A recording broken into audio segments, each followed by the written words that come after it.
So yun po mga banateros, mga kabiyaya, isang mabiyayang araw po sa ating lahat. Wala lang, good vibes lang ako, bakit ba? So eto, pag-usapan natin, VP Sara and Leni Robredo in 2028 presidential election. Ito nga pag-usapan natin na binigyan ho nila ng sandamakmak na kulay at kwentong dagdag bawas ho ang pagpunta or pagdalaw ni VP Sara doon sa bahay ng dating Vice Presidente or dating Vice President na si Leni Robredo. Na kung saan po ay marami hong tumaas ang mga giti. Marami pong tumaas ang mga kilay. Maraming mga nagalit. Maraming mga kinabahan. Lalo na si Trilling. Gago! Bali marami hong nagdagdag bawas kwento ho at maraming mga gumagawa ng mga kwento-kwento mapatungkol ho sa pagdalaw ni VP Sara doon sa bahay ni Maring Leni. Na kung saan ay sinasabi nga nitong may isa pa nga ako napanood na video, ito papanood ko nga sa inyo, na kung saan ay di umano ay posibilidad na walang pinag-usapang politika itong dalawang ito. So ngayon kinakabahan na po ang mga kakamping. Kinakabahan po ang mga partido ni Leni. Dahil parang hindi na nga po talaga pala nagpaparamdam or hindi na nakikiisa itong si Leni Robredo sa mga proyekto na at lalong-lalo na sa mga proyektong paninira laban sa mga Duterte. Kaya medyo karandarapa sila. Alam mo tamang bigas na nawiwindang ho sila. Kung ano yung gagawin nila at hindi nila alam kung ano ang napag-usapan ng dalawa. Kaya kung ano-ano na lang pong kwento ang kanilang pinagsasabi ngayon sa social media. At ito, syempre, pumiyok pa ako. Nagbibinata ka, Jay. Nagbibinata, pumipiyok ka. Ang ganda ng damit ko ngayon, no? Mega love shoutout pala sa mga natin niya, kala Ate Lodi, Ate Ana Harot, kay Ate LK, Ate Alexa G, kay AJ Warriors, at sa kay Nanay Morning Dew, Ate Lodi, yan, at sa lahat po ng patuloy na sumusuporta sa Banateros Brothers. So maraming salamat, mega love shoutout sa inyo. At syempre, bago natin ito simulan, don't forget to like, share, comment, and subscribe sa ating YouTube channel. Pakipindot na lang din po yung bell button, join button, and super thanks. Gago! Maraming salamat sa mga nagsusuper thanks dyan, ha. Grabe, kada upload ko may super thanks. Sana, eto na nga, eto na, pag-usapan na nga natin itong umaatikabong mga A-show na ito, mga A-show na kung saan ay pinag-iinitan na naman ho nila si VP Sara. May kesyo ganito, kesyo ganyan. At may alyansa ito. Dito ko tawag-tawa, may alyansa na daw sa Dilawan. Tsaka kung merong mga alyansa, ano naman?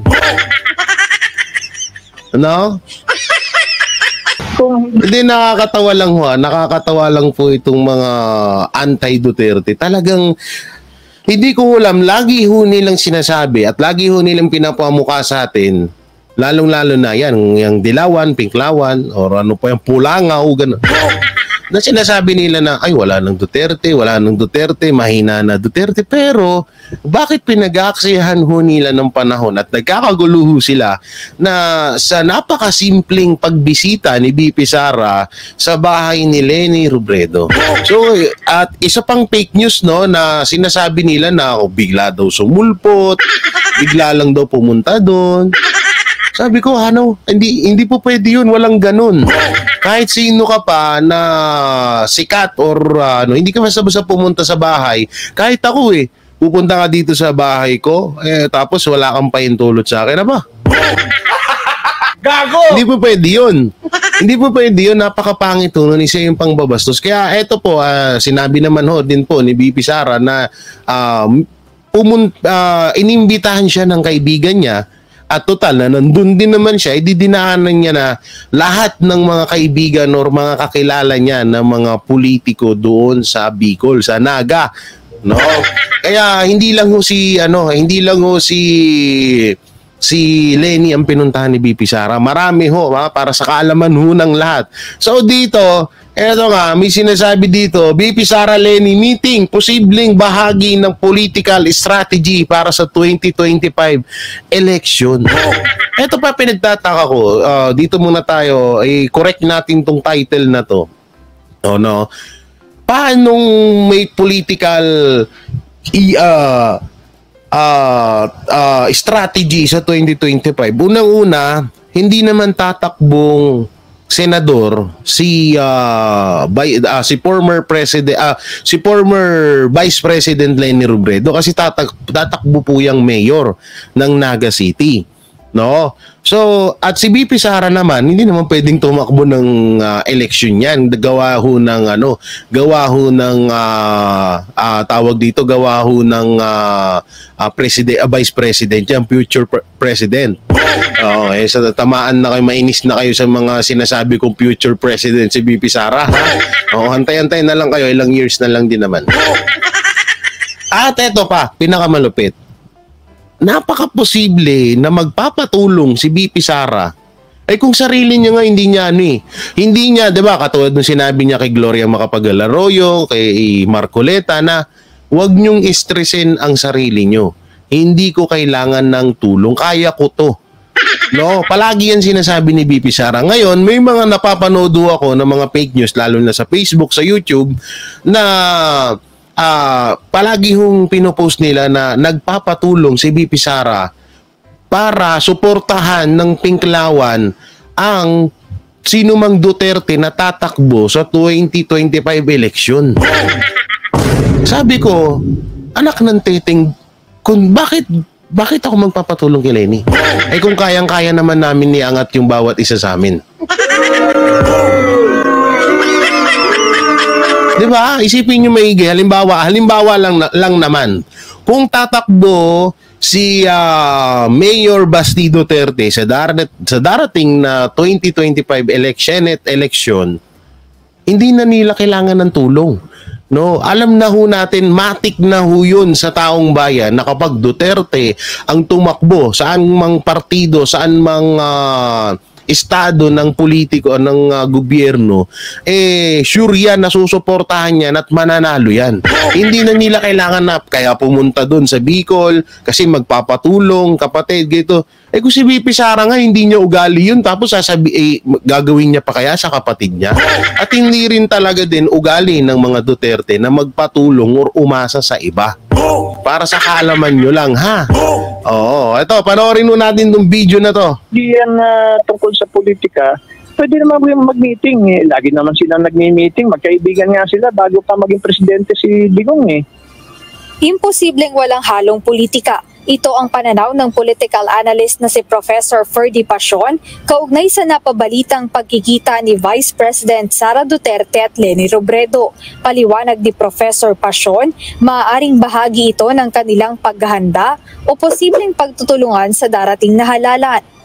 Well, maaaring palabasin nila na hindi na popular si Bongbong, maraming pagkakamali sa liderato ni Bongbong, at magkakaisa na. Totoo naman Magbabalik na sa dilawan muli ang mga Duterte na kung saan naman sila talaga nanggaling, at maaaring mag-field sila ng common candidates nila for next year's. Ano daw, maaaring bumalik ang mga dilawan sa mga Duterte?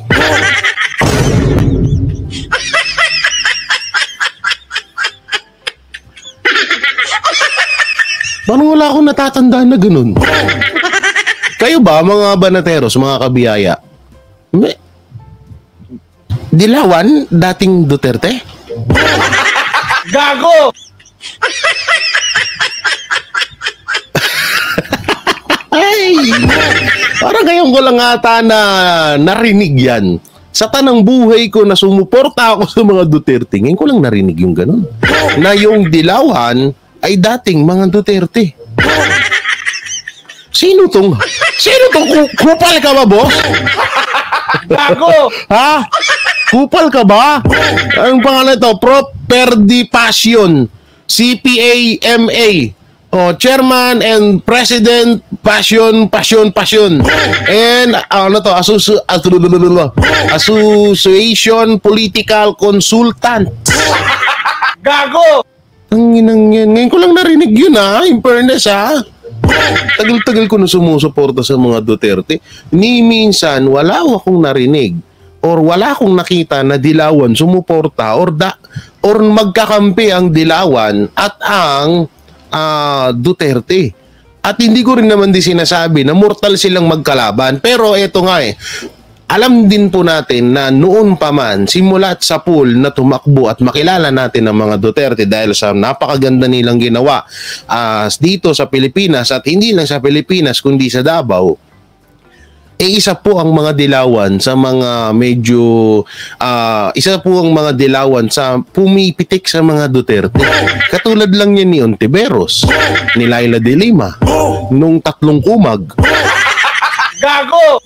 Sila yung convicted. 'Di ba? Hindi na ako magbabanggit ng pag-alam. Pag sinabi kong convicted, matik na 'yon. No? Gago! Kaya nagtataka. Sabi ko sa inyo, ang daming dagdag bawas ngayon. 'Di ba? Kita mo may panibagong issue. Dati naman silang magkakasama we.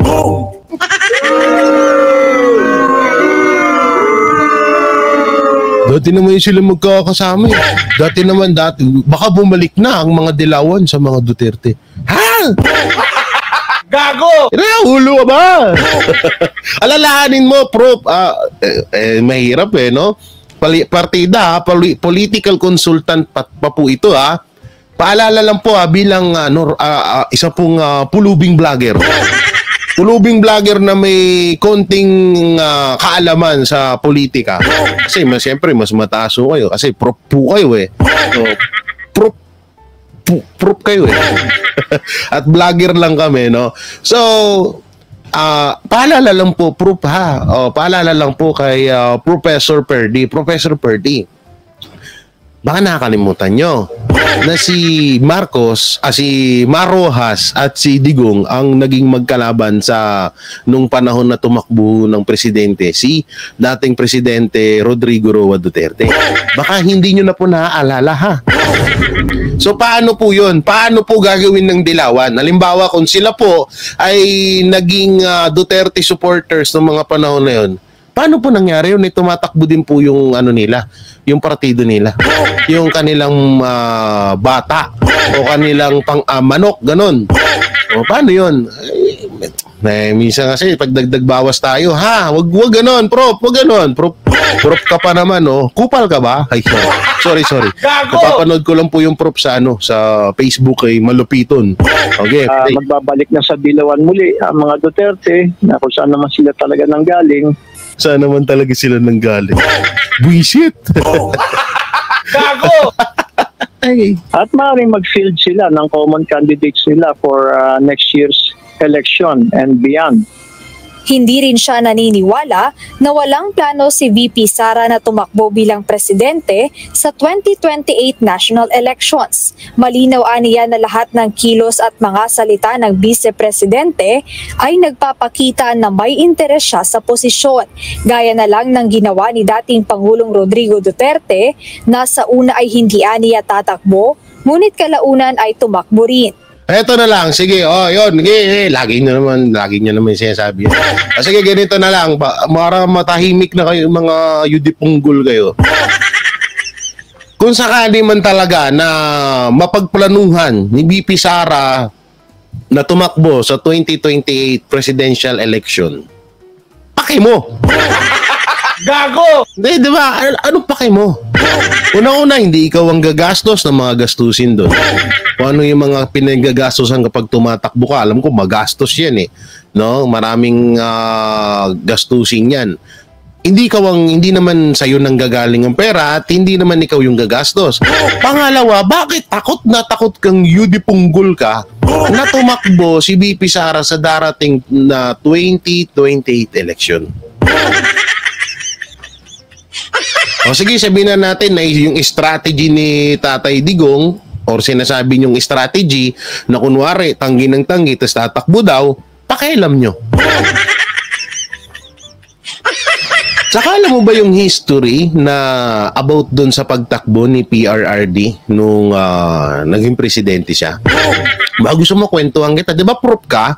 Dapat alam mo 'yan eh. Baka proof ka sa sa proof, professional, baka hindi ka proof political ano ba tong pangalan to, yung hype na to? Gago! Analyzer. Baka proof baka professional liar ka din ha. Baka lang naman proof. Huwag ka masaktan. Kung hindi naman totoo, huwag ka masaktan. Ito ang ayon sa mga kwento, kasi galing akong Davao at nakasama din namin si PRRD, pero hindi niya yung kinuwento. Nalaman ko ito sa mga tiga Davao. Kasi kada doon, kada may aalis po ako, maggagrab ako. So, siyempre, medyo kwento-kwentuhan para hindi antukin yung driver. Baka mamay, bangga ako nun. So, medyo may nangyayaring kwentuhan. Siyempre, mas papaniwalaan ko yung tiga Davao kaysa sa'yo. Sino ka ba? Hindi nga kita kilala. So, ngayon, napagkakwentuhan, sabi ko, nung panahon, totoo po ba? Kapag tinatanong ko at ilang beses na hong mga grab driver, taxi driver ang nagsumasagot ng iisang kwento lang. Sabi ko, totoo po ba nung panahon ni PRRD na tumakbo siya bilang presidente, talagang napilitan siya dahil lumusob ang taong bayan or lumusob ang mga tiga Davao sa mismong tahanan ni PRRD para tumakbo siya bilang presidente? Alam nyo, sa dinami-dami naming mga driver at may isa pa nga doon na saksi mismo, buhay siya na saksi, na talagang totoo yung kwento na yun, na talagang nung panahon na yun ay wala talagang plano si PRRD na tumakbo bilang presidente. Sa kagustuhan po ng mga tiga Davao at kagustuhan din naman ng mga Pilipino, kaya nga nanalo si PRRD, di ba? Kaya nga nanalo siya bilang presidente. Sa kagustuhan po ng mga tiga Davao na mas mapalawak pa ni PRRD yung kanyang serbisyo, hindi lang doon sa Davao, kundi sa buong Pilipinas, ay nagkaisa po ang Davao at pumunta po sila doon sa tahanan ni PRRD at talagang pinush nila si PRRD na tumakbo bilang presidente ng Pilipinas. Ayun yung totoong kwento doon at ilang beses kong tinanong yan sa mga taga Davao. Ngayon, etong tanong, Prof. Sino papaniwala namin? Ikaw na hindi ka tiga Davao o yung tiga Davao? Kupal ka ba? Ay, sorry. Gago! Hindi, diba? Doon tayo maniwala sa tiga Davao kasi yun mismo, yun ang literal na buhay na saksi sa lahat ng kwento-kwento at pangyayari sa Davao. Kahit nga tinatanong ko, totoo po ba yung sinasabi ni Torre na magulo dito sa Davao? Sabi niya, hindi nung panahon na wala pa si PRRD dito hindi pa siya mayor dito sa Davao talagang sandamakmak ang holdapan dito. Ang sindikato, ang droga. Pero nung panahon ni PRRD, ni minsan hindi na ako na-hold up. Gago! Oo, sinabi niya sa akin, sabi niya, ni minsan hindi na ako na-hold up. No? Kaya Prof, sana naman bago kayo magbigay ng isang katulad niyan yung parang kasi kaya ako to pinapaliwanag ng gusto sa inyo mga banateros kasi nga iba yung nilalabas nila dito sa video. Iba yung inilalabas nila dito sa video ito na hindi ko naman po sinasabihan yung network sa UNT, baka copyright ako niyan. No, hindi ganoon. Ang sinasabi ko yung nagkatod dito ni Prof, no, bago sana mag-research naman po kayo.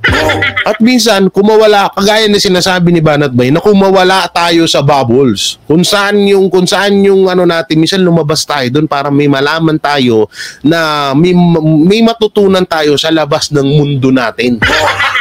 Gago! Kasi kung nananatili ka lang dyan sa mundo mo at sa paniniwala mo, wala ka talagang matututunan at hindi mo mapagtatanto at hindi mo mapagdudugtong-dugtong ang kwento na totoo, hanggang mananatili ka na lang dyan sa kasinungalingan na kwento na yan. Gago! Okay, tuloy! Naniniwala rin si Professor Pasion na ang pagbisita pa ng ibang politiko sa dating vice-presidente ay posibleng paghingi ng tulong para sa eleksyon. Paano nga paano nga hihingi ng tulong si BP Sara? Sige, sabihin na natin yung ibang mga politiko. Naipanalo ba ni Lenny sarili niya? Eh baka mamaya mayor pa lang mahirapan na si Lenny. Ito sorry kilala ko ho ang mga politiko. Hindi naman totaling kilala talaga na kaibigan, pero may alam po ako sa mga tumatakbong politiko diyan sa Naga, kung sa Bicol. Napakalalakas po niyan. Kung pagbabasihan nyo po, Leni Robredo versus yung mga politiko ho doon na makakalaban niya bilang mayor, congressman or ano pang itakbo niya doon, may posibilidad na kayang-kayang talunin si Leni Robredo. No? Ngayon, kung magpapatulong ako, unang-una na napakalayo ng Naga, napakalayo ng Bicol, hindi doon ako sa ibang politika, sa ibang mga politiko. Diba? Doon ako sa ibang mga politiko na talagang alam ko na may malaking supporters. No? Eto, hindi ko talaga mapagtanto sa isip ko na bakit binibigyan nila ng sandamakmak na fake news to. Yung pagdalo ni BP Sara sa Bicol. Tsaka ito, wala naman ho sa rules ng isang vice presidente na bawal ka nang pumunta sa bahay ng former vice president. Kahit kalkalin nyo yung tignan nyo nga kung may rules na ganyan. Bakit? May rules ba na, isa ka ng vice presidente ngayon, bawal ka na pumunta sa mga tahanan or makipagkita sa former vice president. Bawal ka na makipagkita doon dahil nasa rules yan bilang isa kang vice presidente at nangako ka dyan sa tungkuling mong yan. Wala namang ganun So anong big deal sa inyo? Bakit big deal kayo? Bakit big deal sa inyo? Natatakot. Anong kinakatakutan nyo? Na mag-tandem si BP Sara, si Lenny? Hindi naman tanga si BP Sara para itandem niya si Lenny, hoy. Hindi walang ganung katangahan ng mga Duterte. Tangina, hindi nga nanalo sa kanila, tapos tatandem pa. Di panibagong budol na naman. Gago! Nabudol na nga ngayon tapos mabubudol pa ulit. Kung napakalaking budol ni Marcos, isa na rin to si Lenny.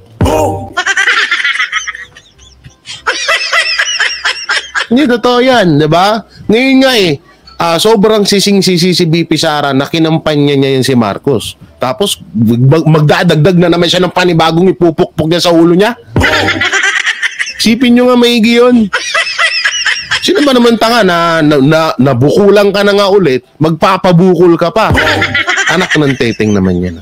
Minsan isip-isip tayo, ha? Well, tandaan natin na may puwersa pa rin ng Liberal Party. No? Napakatagal ng partido yan. No? Panahon pa ni Quirino, no? President Quirino at ni President Rojas. So may puwersa pa rin at sa pamumuno ni Edsel Lagman, malakas pa rin ang Liberal Party. Siyempre, lahat ng partido, maging yung panig ni President Marcos Jr., gusto sanang makasama ang Liberal Party sa isang unity ticket, no? Kasi kung sino man ang makakuha ng Liberal Party sa kanyang panig, malaki na ang tsansa na manalo sa 2025 at 2028 elections. Para naman sa isa pang Gulat naman ako sa'yo. Sino ba to? Makakagulat ka naman, sir. Bigla ako sumusulpot sa monitor.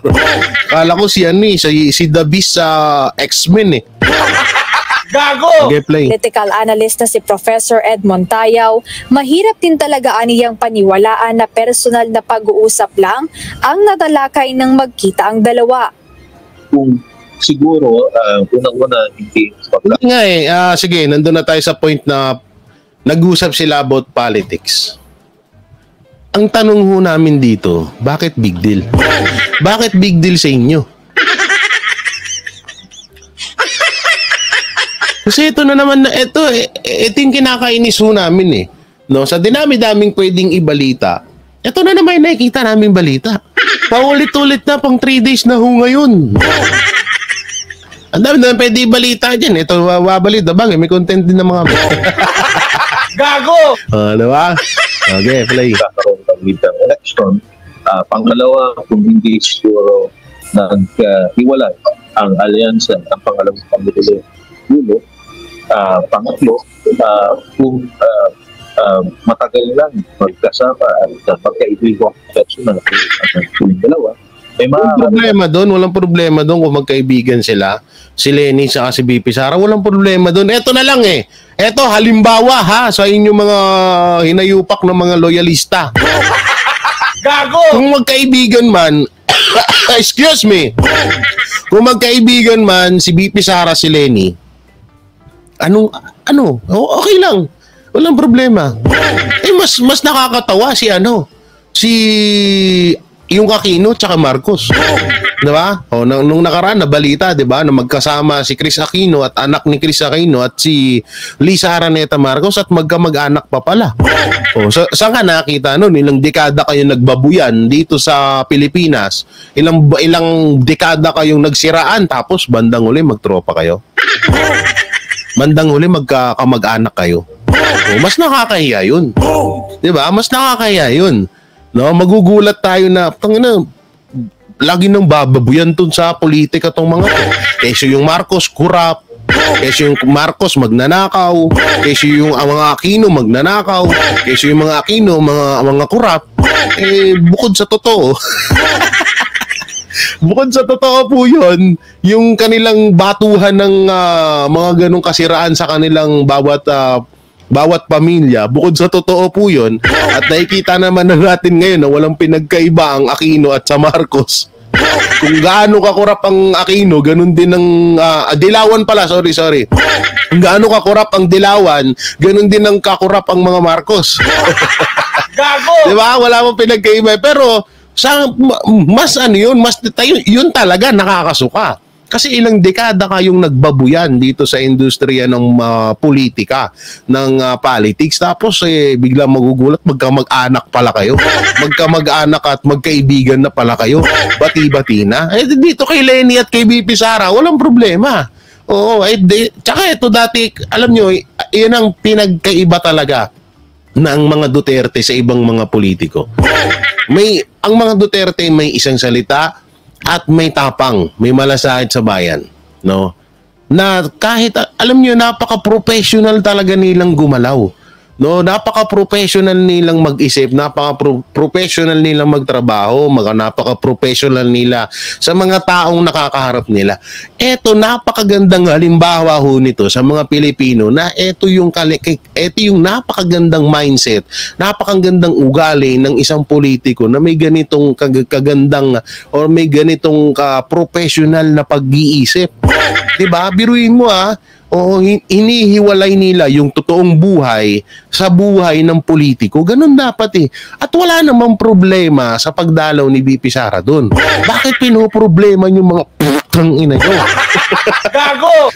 Pamura ako eh. Banal na ako eh. Okay na ako. Nagbagong buhay na ako. Huwag nyo na ibalik yung dating ako. Wow. Okay, tuloy. Walang halong politika.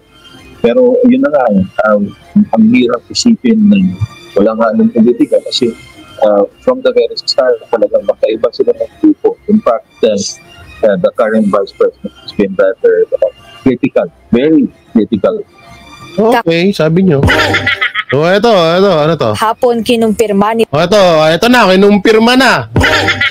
Okay, play. Robredo ang pagkikita nila ni VP Sara sa Naga City at binigyang diin na ang kanilang pag-uusap ay pawang personal at hindi politikal. Malay mo nag-usap yan about katulad niyan, si Maring Lenny nga, sinasabi ko nung nakaraan, single yan. Baka mamaya may nirereto na ni VP Sara si Lenny kay PRRD. Gago! Di ba? Pwede naman ganun. Baka nirereto na. Lenny, matagal ka ng medyo, baka mamaya magsarado yan. Sorry na. Sasabihin ni BP Sara, Maring Lenny, baka mamaya magsarado na yan. Baka kailangan ng medyo may baka paminsan medyo kalampagin yan sa loob.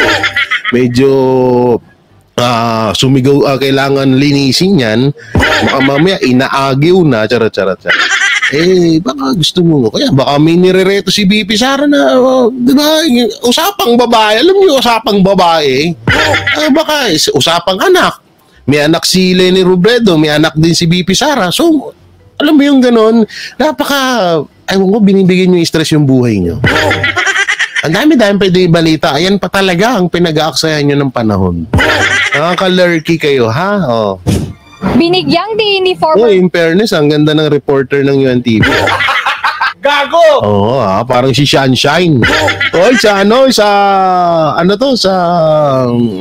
ano ba tong yung F4?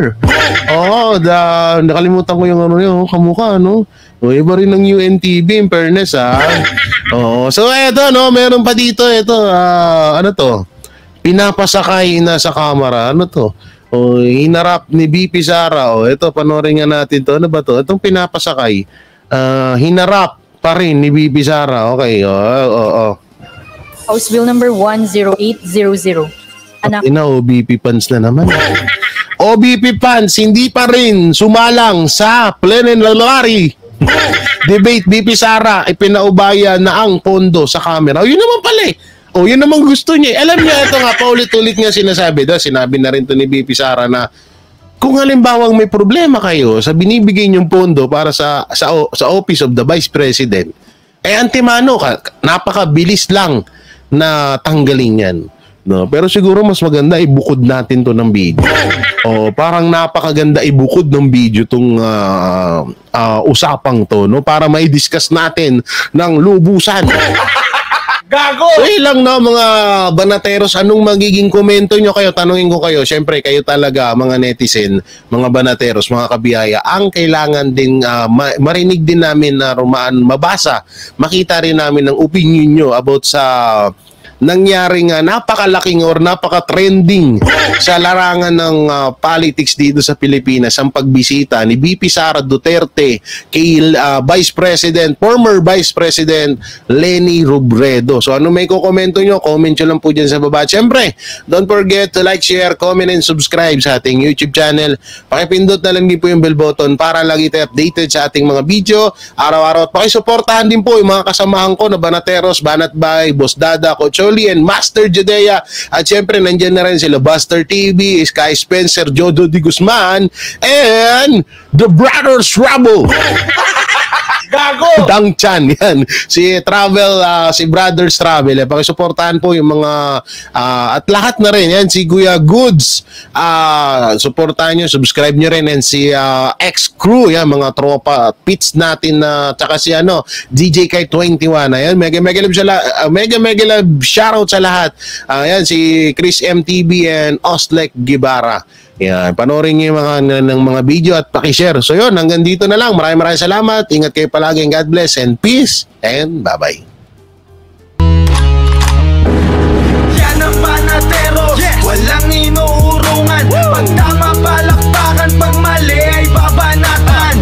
Yan ang Banateros, boses ng ordinaryong Pilipino. Banateros ay walang makakaawan. Walang inuurungan, Banateros ay tinutulungan.